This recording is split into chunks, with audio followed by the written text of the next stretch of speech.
Sorry, I fell asleep.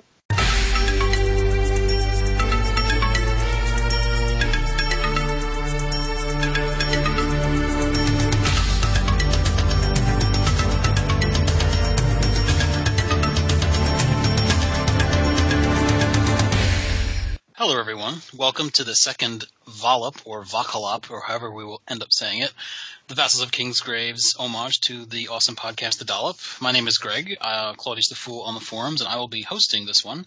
And joining me today are... Bina 007 on the forums. Varley on the forums. BlueEyedQueen on the forums. You guys can say your names, too. Casey in real life. I don't want to.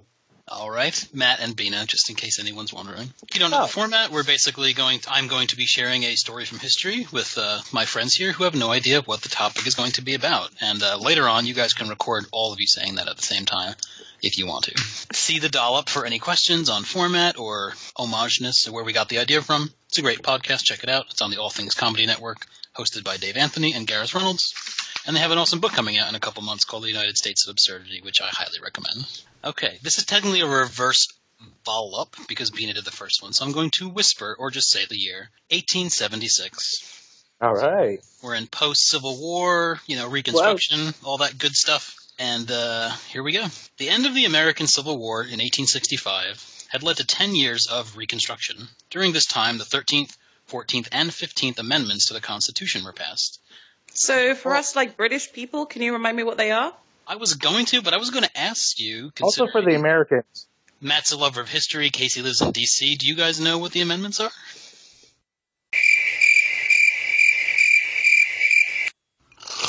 No slavery. I'll put crickets in there. That's all right. Okay, the 13th Amendment abolished slavery and involuntary servitude, except for punishment for crimes. The 14th Amendment granted equal rights to all citizens, and the 15th Amendment prohibited voting discrimination based on race, color, or previous condition of servitude.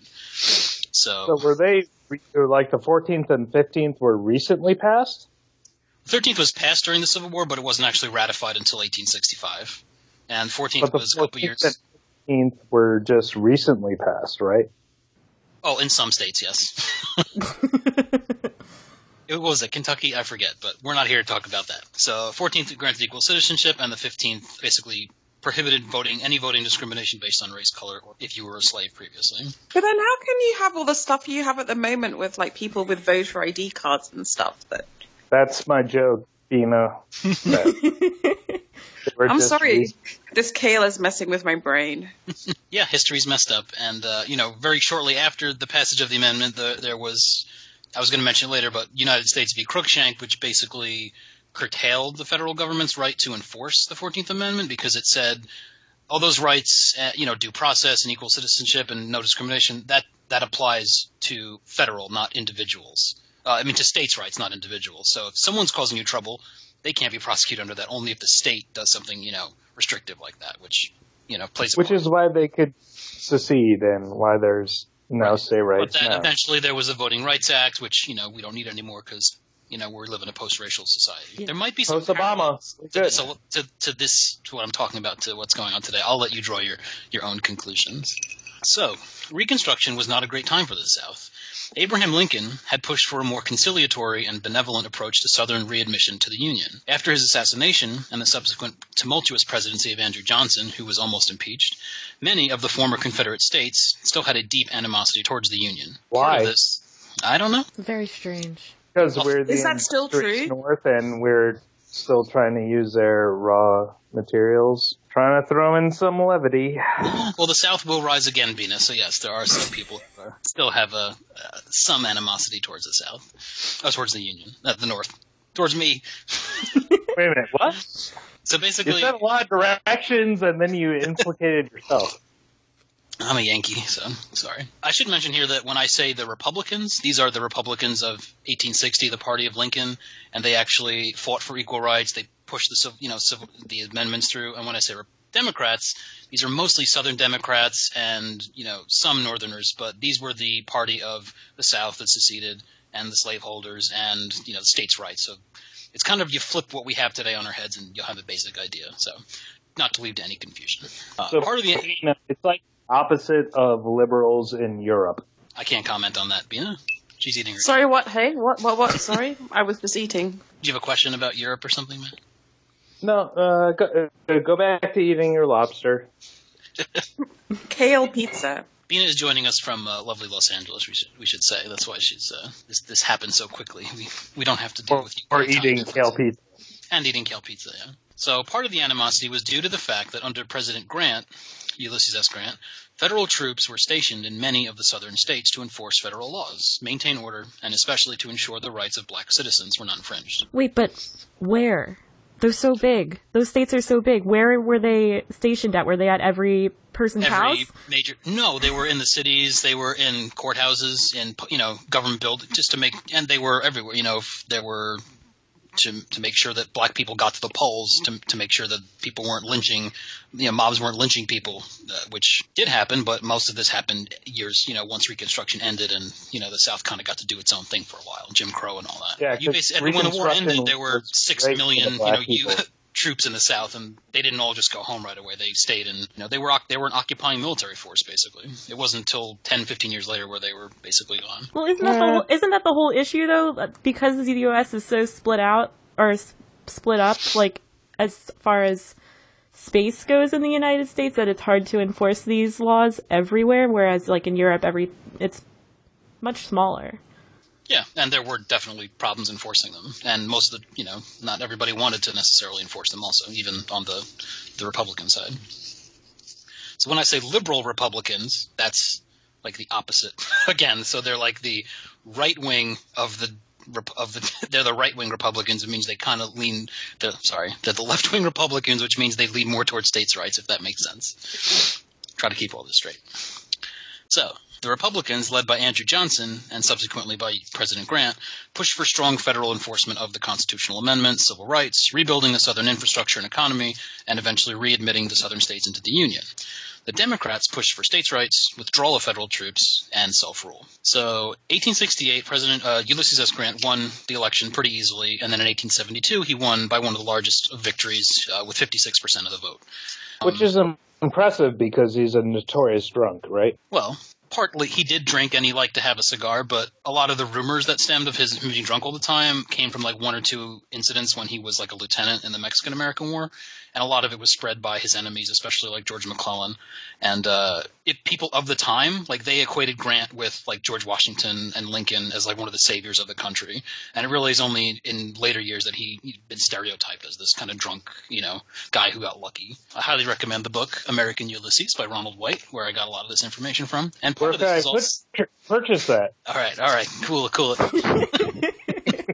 But part of this is also just to show how Grant was viewed in his time, and that he actually was one of our greatest. I think he was one of our greatest presidents, and is kind of forgotten a little bit. Wait, do you guys think that people voted for him because his first initials are U.S.? Well, his name is actually Hiram, but it was all mixed up when he was a kid in school. But yeah, I think that worked well on the ballot. I'm going to vote for the guy that says U.S. Yeah. So the nation was readying itself for the centennial election of 1876. The Republican convention was held in Cincinnati. Since Grant was not seeking re-election, the floor was wide open. The favorite to get the nomination was Speaker of the House James Blaine of Maine. Others in the running were Secretary of the Treasury Benjamin Bristow, Senators Roscoe Conkling and Oliver Morton, and several of the dark horses in the race included Pennsylvania Governor John Hart Tranff, Ohio Governor Rutherford B. Hayes, and Connecticut Governor Marshall Jewell. Nice. Any of those names? So Bina, you guys have a guess who's going to win? Bina. No, I have no idea.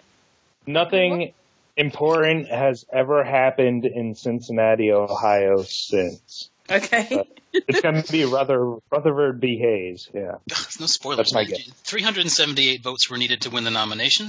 On the first ballot, Blaine led with 285. Morton had 124. Bristow 113, Conkling 99, and Hayes 61. 5 more ballots were cast, with Blaine remaining in the lead each time, but still coming up short of the needed 378 to win.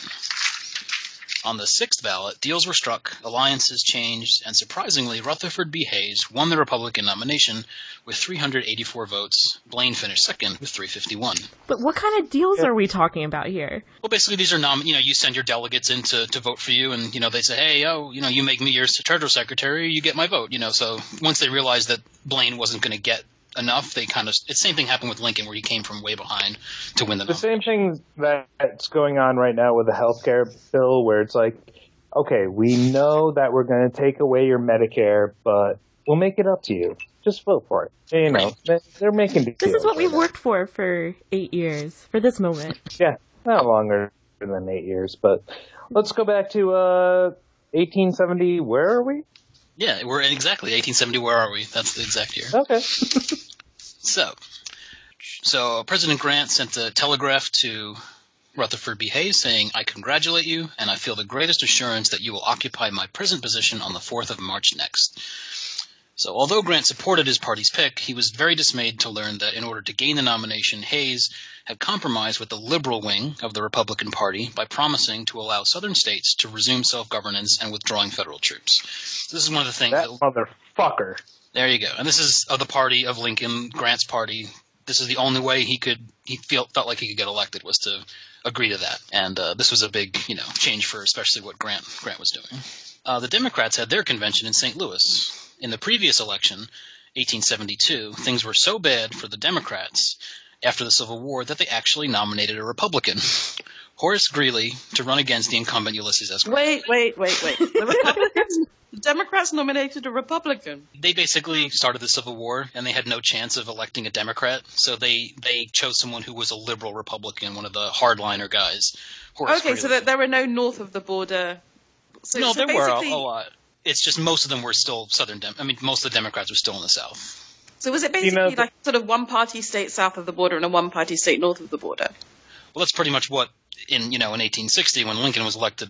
Every single it's basically state. But since then, but basically the Democrats elected Bernie Sanders, but and the Republicans and Trump. So they both went with outsiders. Yeah, Horace Greeley lost to Grant. Grant won 56% of the votes to Greeley's 44. This year, 1876, the Democrats nominated New York Governor Samuel J. Tilden, who won easily on the second ballot and received the nomination. Was that due to Tammany Hall? No, actually. Samuel Tilden was considered a reform Democrat candidate.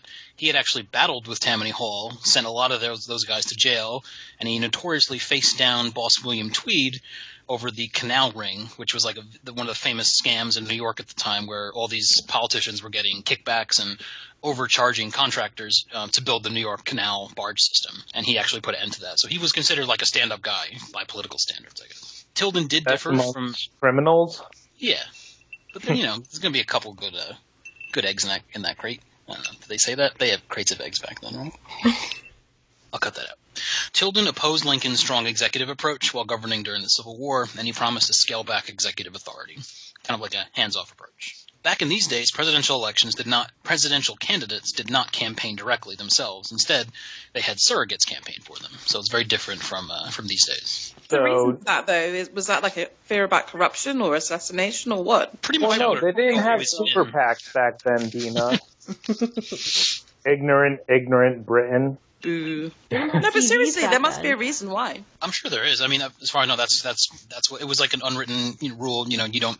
Maybe they saw it as demeaning to actually go out and barnstorm yourself. Well, isn't it like the best way to spread the word? Because like how many people were getting newspapers? Who could see the people? All the white men who were voting. Yeah, most. Yeah, right. It'd be like the best sports person. Like you'd want him to go out and talk for you instead of actually yourself, because that's what the people wanted to hear. So the major issue over the election, the big thing that everyone was talking about that year, was unofficially acknowledged as the Southern Question.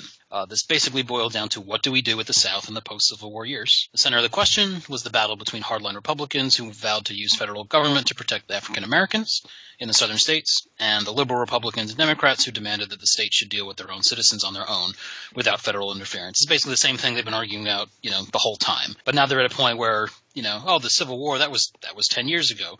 We're past that. That was just in the past. Let the southern states, handle their own shit, basically. And they definitely have trust in them at this point. Yeah, well, right. A lot of this, exactly, they don't. But a lot of the southern states have Republican governors who are there, and they're enforcing the laws, they're using the troops. There haven't been actual rebellions. They've come close a couple times, but, where we'll see, we're heading towards a little crack on the sidewalk. So, during the campaign season, one event forced Grant and the Republicans to take an official stand and shone a light on the plight of African Americans in the former Confederate states.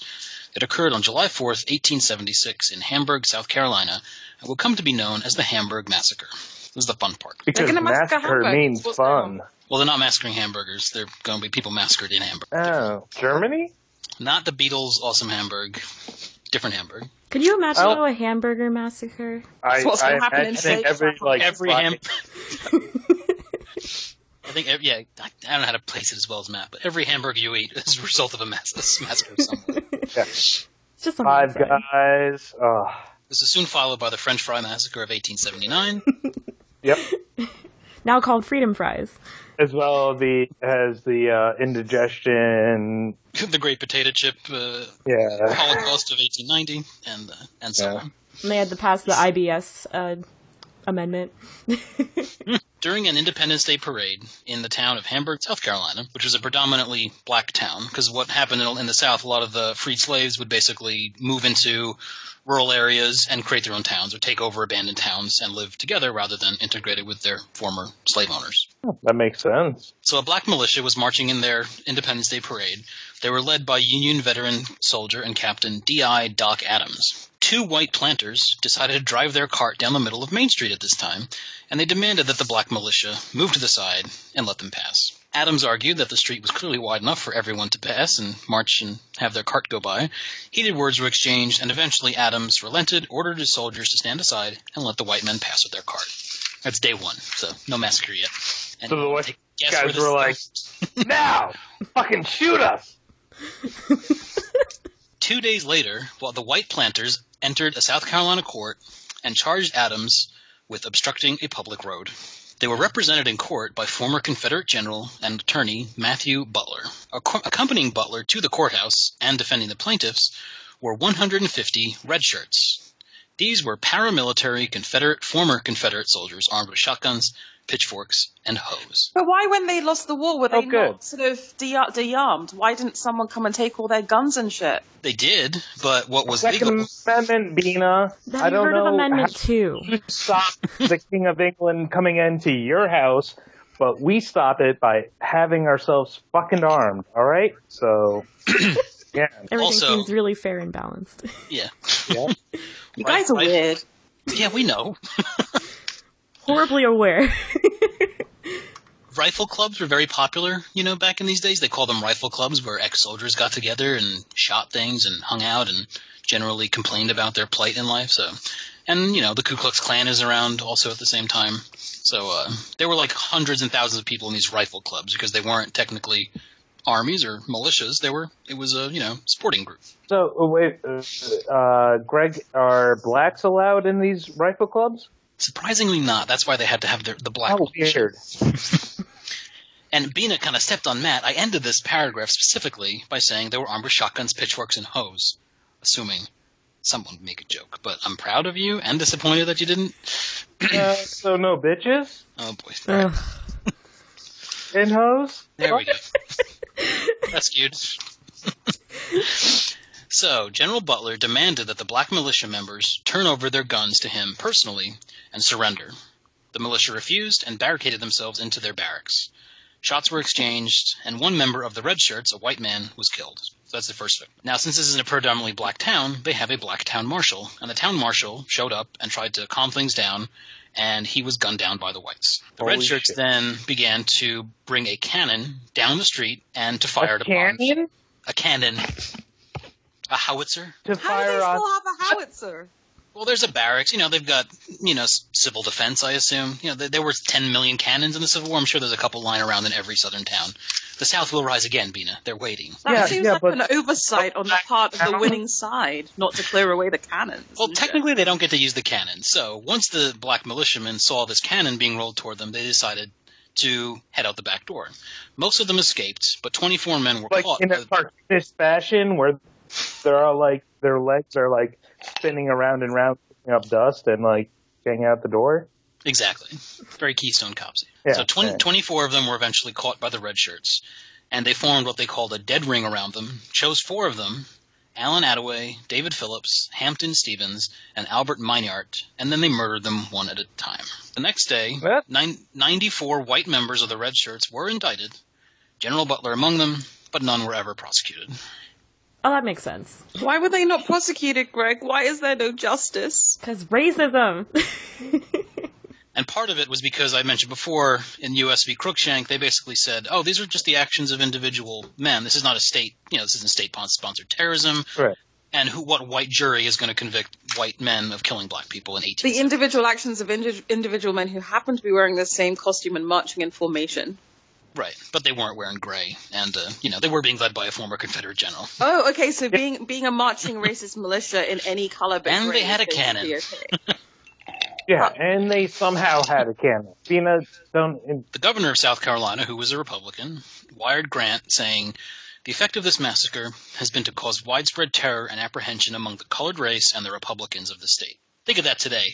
I can't imagine the Republican governor saying, help us, you're terrorizing the black people and the Republicans. Yeah, that's basically what they did with the healthcare law today. It's like all the poor people are going to lose their health care and we're going to lose their votes, so we can't vote on this today. But we can do it tomorrow. Yeah. Grant wired back that he pledged the full support of federal aid and troops to the state to suppress such attacks and said, quote, "How long these things are to continue, or what is to be the final remedy, the great ruler of the universe only knows." This is just one example. This is just one example of a lot of stuff that was going on at the time in the South. This was one that really stood out, just as a taste as to what the freedmen, the black people are going through at the time, where they're free, but they're under state governments and local governments and people that basically hate them, want them dead, and don't consider them human. And some, I assume, are good people. What was that? I was trying to work a little Trump in there.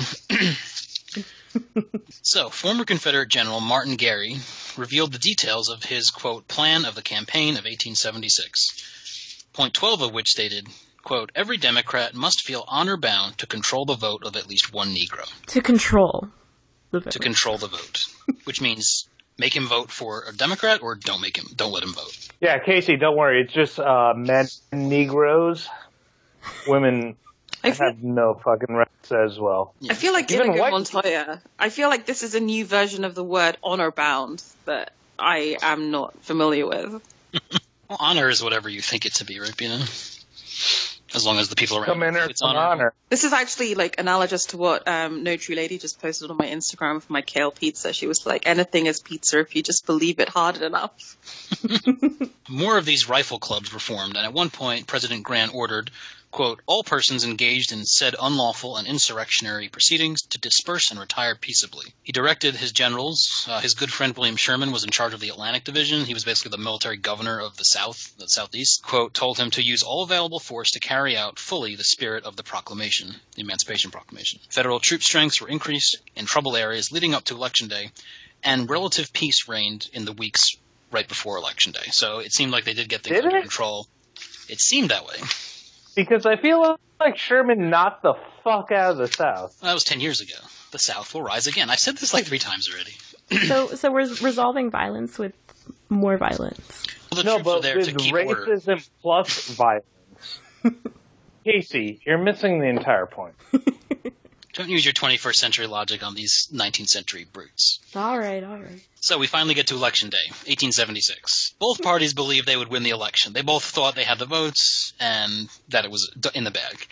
Voter turnout was the highest in U.S. history. 81.8% of eligible voters, all men, turned out to cast their ballots. Oh my God, today, that's fascinating to me. It never goes above like 40% today. Yeah. Even last year. Last year. Yeah. And this is still the record to this day of most... which includes minorities and white women. Black minorities, men could vote, just not women. That was until the 1920s? Wait. So I'm saying our last question, Bina? You guys let black men vote before white women. You must really hate women. I think it's been established that duh. Yeah. It only took 30 more. No, it only took 50 more years.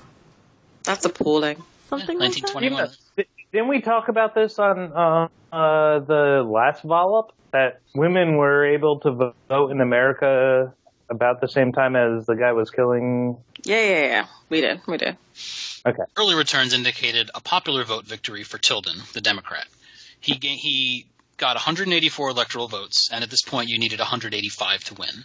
So he's one vote short. The 4 states that remained contested were Louisiana, South Carolina, Oregon, because there's always an outlier. And does anyone want to guess the 4th state that was contested in the election?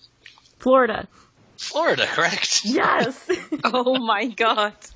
So, started Do then. they have hanging chads? They had a lot of weird stuff in Florida. Do they have that Bugs Bunny thing yet where they cut off Florida? Some of the newspaper headlines from the next day, from the New York Tribune, Ave, Centennial Sam. The Louisville Courier-Journal quoted, "Thank the Lord, boys, we've got 'em." These were the days of, cheesy headlines. The National Republican, which was, Grant and Hayes' paper, quote, "Suspense, possibly Tilden, hopefully Hayes." And the New York Herald, quote, "The result, what is it?" The clickbait of that time. Yeah. Grant, reading the papers and seeing the returns come in, told his Republican friends, "Gentlemen, it looks to me as if Mr. Tilden is elected." So everything early on points that Tilden definitely had the popular vote, but there were still 4 states, and if he got one of those states, he would be over the limit to win the presidency. So basically hysteria reigned. Reports came in with complaints of voter fraud and ballot skullduggery, which is a word of the time. Many believe the votes not to have been counted fairly. Gerrymandering? No, it wasn't really a gerrymandering thing, because the people in the districts could vote, but they just were prevented from voting. This sounds so familiar. Yeah. Bina, does this happen in Britain? I mean, we definitely have had gerrymandering, and there was the whole issue of rotten boroughs in the Industrial Revolution where, and that's even true today.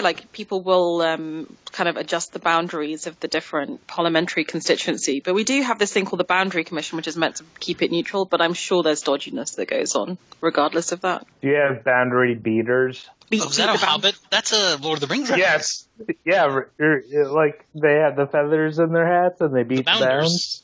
Yeah. Beat the boundaries, yeah. Yes, that is totally a Hobbit reference. So historians now agree that as many as 250,000 African Americans were prevented from voting during the 1876 election. And it's, logical to assume most of them would have voted for Hayes, the Republican, because, why? That's the party that gave them their freedom. Yeah, but if the party that gave them the right to vote will let them vote. No, the Republicans wanted them to vote. Most of these people were in states where the Democrats and the citizens and these rifle clubs and the Ku Klux Klan basically prevented them from voting. They'd show up, they'd say, you can't vote, or they just have reason, they wouldn't let them cast their votes, or they would, and then they'd throw them out. And, this was happening all over the South. Oh, yeah, I know. They used to have, literally, separate, you'd put your thing in one, not. Yeah.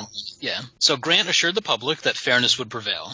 He wrote to his friend General Sherman, quote, and this is a quote that I think rings true in any election, especially today, "Either party can afford to be disappointed in the results, but the country cannot afford to have the result tainted by the suspicion of illegal or false returns." So definitely can't afford that. Yeah, no, I can't imagine if that would happen. Yeah, I can't imagine. The Republican, the machinery and their leaders basically wanted Grant to act on their behalf and proclaim Hayes the winner, and that would give the party the win. Grant, however, was determined to remain neutral and see that all votes were counted fairly. So he tried to remain true, and if you go back and you read his early days and even through the war, he actually was very fair-handed with everybody, and his previous administration had all these scandals. I mean, when he was president, he had a lot of scandals, but no one ever had personal attacks on him. It's kind of the opposite with some other politicians. Grant began to receive death threats from the Democrats and Southerners who believed that he would use his power and position to put his thumb on the scale and, proclaim Hayes the winner. And he got one letter signed by the Ku Klux Klan that read, he got death threats for not being corrupt? He got death threats from the Democrats assuming he would be corrupt, saying, you're gonna call the election, basically. Don't do that. And one of the letters said, "You're a doomed man. We're gonna kill you." And Grant's only response was to laugh it off and order a heavier metal walking stick, confident that he could fend off any attackers. What an absolute scoundrel. I love this guy. Well, he was known to take long walks in the evening, up and down around the city. And, by himself, people would come up to him and talk to him. And, he was very approachable. Is he your favorite president? He wasn't until recently. He's in my top 3, I think. But, Lincoln is still Lincoln. But I feel like more people should appreciate him. I feel like Lincoln should be it should be the honorary Abraham Lincoln list, but he shouldn't be a contender. I think Grant's up there with, FDR and Kennedy's a little too. I don't know. He's in the top 3. Well, Kennedy has had his moonshot, but Benjamin Disraeli, come on, I don't think he was president, though, Matt. Well, no, he was prime minister. Not of America. Yeah, but I'm not a big fan of Disraeli either. That's the only ancient prime minister that I knew. Ancient, from like the 1840s. Yeah. I don't even know. Shut up. Wolf Hall was good. In early December, this is December 1877, a month after the election, South Carolina decided to hold a meeting of their legislature, and they would declare who would get the state's 7 electoral votes. Large mobs were present, and at the beginning, the federal troops were basically letting anybody in, all the legislators in, and at some point they stopped the Democrats from attending, and they only let Republicans in. Makes sense. Yeah, keep it fair. That's good. Yeah. Grant did not approve of this, and he met personally with Samuel Tilden's campaign leader, Abram Hewitt, and he assured Hewitt that he had no plans to use federal troops to extend his presidency. I mean, this is before there were term limits. I mean, Grant could have run a third time, but he chose not to. And he had been planning for many years that he wanted to go on this world tour and, to get out of it. And he definitely wants that, but it's understandable that people would think he, wants to stay in power. Can you imagine, let's say the election we just had was, in contention, and to calm things, President Obama decided to meet with Kellyanne Conway. A little different. I think that actually happened, so... Well, it happened here. Grant also told Hewitt in confidence that, quote, Tilden and Hendricks, his vice president, unquestionably had a majority in South Carolina, and that he believed Tilden would be the next president. This is the sitting Republican saying, you guys probably have it in the bag. So wait, sitting Republican lied to someone? No, at this point, Grant didn't think he was lying. He's like, the election results say you won. You probably won. We're just counting the votes. Wait a minute. So people base their opinions on facts that aren't actually substantiated yet? I feel like this is an alternative facts comment. Oh, I'm just asking. No, but at this point, I mean, Did they have sources? Oh my god. I don't think Grant was lying. I think Grant actually thought that Tilden was going to win, and they were just, playing it out. But as you will see, something else went down. So December 6th comes around. The electors in the disputed states met to cast their electoral votes. In 3 states, 2 sets of electors cast differing sets of votes. So fears began to arise that come election day, they would swear in 2 presidents, which can't happen. You can do that? No, you can't. I don't think we can. It's congratulations, you both get to be president, and you both get to work together, and, bipartisanship. Well, it sounds like the Well, right now it sounds like a great idea, but... Can you imagine? In the old days, whoever got the you most get votes. a presidency, and you get a presidency, and you get a presidency. Everybody gets a presidency. In the old days, whoever won the most votes was president, and whoever was second was vice president. They stopped doing that after, the 5 first elections. Yeah, a couple. After Alexander Hamilton got, nailed down by Burr, right? Yeah. So basically, somebody needed to go like that. Yeah, they did a play about it. Oh yeah. So somebody needed to count the votes and declare a winner, and this had never happened before. Suppose if this was supposed to happen, counting or voting. Well, to count the votes, and technically it was the vice president's job, but Grant's vice president actually died while in office, and he hadn't been replaced. And if it was, they needed to be impartial. So if it was the Speaker of the House, it wouldn't be impartial. So they basically decided to convene an election commission. And it was going to be composed of 11 people. Grant tried to keep it as even as possible. At this point, the House was led by the Republicans. The House was led by the Democrats and the Senate by the Republicans. So they agreed that each party in the House would get 2 people, and each 3 people, and each party in the Senate would get 3 people. So basically, since it's 2 and 2, they each got 2, then they each got 3, so it's 5-5, assuming people vote on party lines. And then the remaining people would be 5 people from the Supreme Court, which is supposed to be the most, impartial people in the land. They got 2 Republican justices, and they got 2 Democratic justices, which, assuming you vote on party lines, makes it 7-7. And the final Supreme Court member was supposed to be the most neutral and chosen by the other 4. So this man was Joseph P. Bradley, believed to be the most independent of the remaining Supreme Court justices. He sounds like he is. He sounds like a man I'd trust. Yeah. But you just imagine, this is the whole fate of a presidential election is coming down to one person. How much pressure Wait a do you minute. think So But didn't that a happen presidential also with election Florida? is coming down to a Supreme Court reading? Yeah, but guys, this is the first time this all happened. Weird. Unprecedented. Okay. Was that Wait a minute, what was Bina Unprecedented. saying? I like that. Yeah. Well, Edit out what Casey just said. That's all. no, she made an unprecedented president joke. That's good. Oh God! Edit that all. I feel like this podcast is half like jokes, half jab at Trump right now.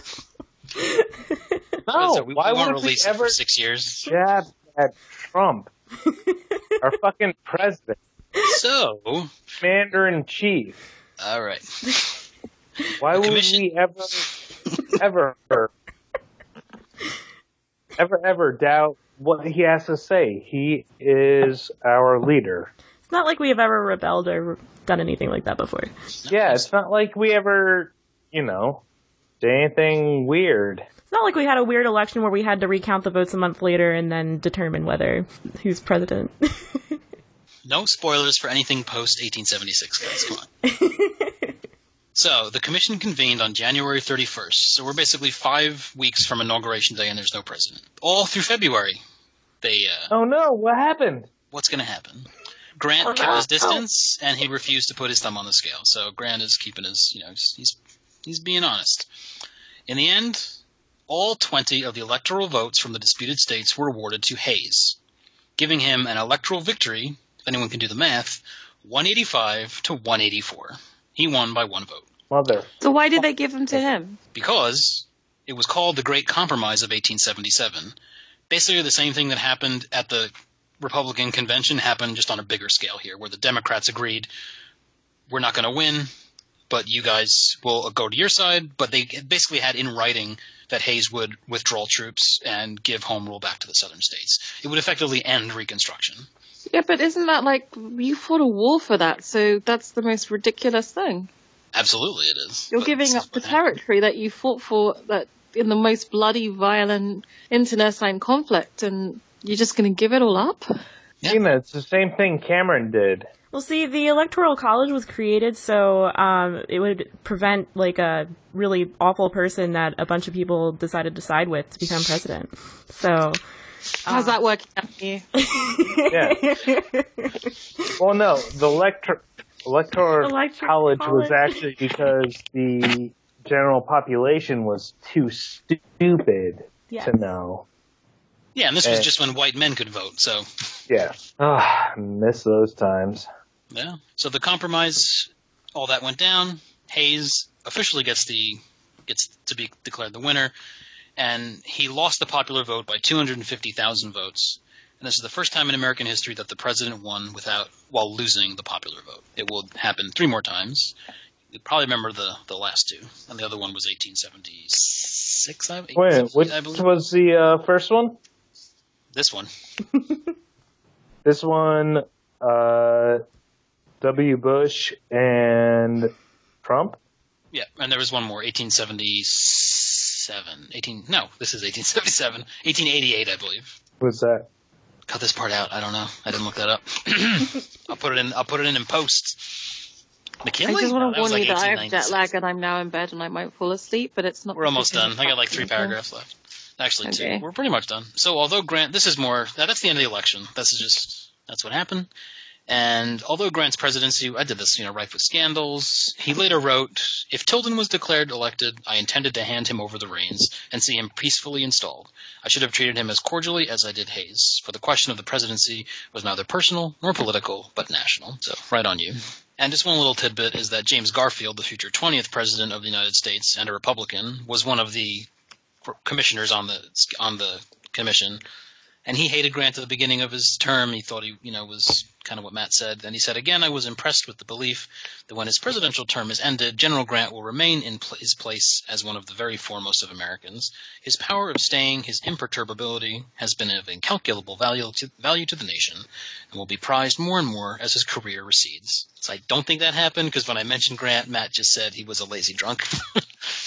So think a little differently. But yeah, this is the first time that the popular vote went to the loser. I mean, the election went to the loser. Was it the first time? It was the first time. It's first documented time. In America? Yeah. Okay. I'll buy it. Well, thank you, #Greg, for doing all the research for this. Yeah. Part of me wanted to do a whole one on just the massacre of Hamburg, but I don't know if there was enough for that. That was something I never really learned about, but reading about, it's pretty jarring. But it's happening all the time. Just by the title, it sounds horrific, so we should probably do one. We kind of just did. Thanks, Greg. No problem. Thank you for joining, and we'll see if we don't piss off half of our listeners. Yeah, right? All those Republican, commenters that we have, but we'll see what happens. We have lots of those. Thank you for joining us. Anybody have anything else to say? Sorry, I fell asleep.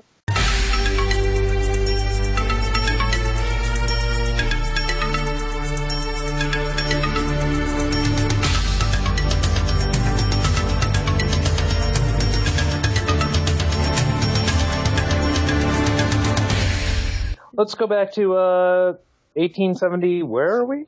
I feel under so much pressure. Like, I was having a nice, relaxing day, so I'll do my notes, and then we'll record it in a month, and then Matt's like, now, do it now. I've been putting together tax returns, and I've been under a lot of stress, too. Yeah. So I had therapy today, so this is great. This is another type of therapy. Exactly. It can't be worse than trying to make you all be funny about serial killers. This has to be easier than that. Well, there is murder in this one, and there is racism and violence, but it's not serial killers because they're all killed at the same time. Or is it going to be like a LAPD book? You'll find out. Let's go back to 1870. Where are we? Do we need to go over the rules or anything, or we're just gonna go? There's rules. What are the rules? Oh, you haven't read the Vollop Constitution? There's like 26 articles. I haven't. That's all right. Just be yourself. The 26th one was allow Casey in, but you just have to be funnier than Matt, Casey. No pressure. I don't know if that's possible. It probably is all the time. Let's go back to 1870. Where are we? Do you like Vollop or Vollop? I kind of like Vollop, but it sounds like I'm throwing up my mouth when I say it. So. Vollop sounds like McCall. Like you can put the emphasis on whichever syllable you want. So. Vollop. Emphasis. That was from a comedian way before you were born, Casey, named Dane Cook from like the late 90s. I don't know if you got that reference. Loved watching Dane Cook as a middle schooler. Oh, you would. Oh, you're the worst. Let's go back to 1870. Where are we? So, without further ado, damn it. Yes. Well, first of all, you're supposed to scream it, but is there any bookstore that you could reserve the book at? Yes, if you'd like to reserve a copy, you could go to Southampton Books, Google Southampton Books, or southampton-books.com. We'd be happy to reserve a copy for you, ship it to you free of charge. And if you're out of state, you don't pay taxes also. Look at Matt looking out for his friend there. So cute. I'm really bad at self-promotion, so I appreciate that. Let's go back to 1870. Where are we?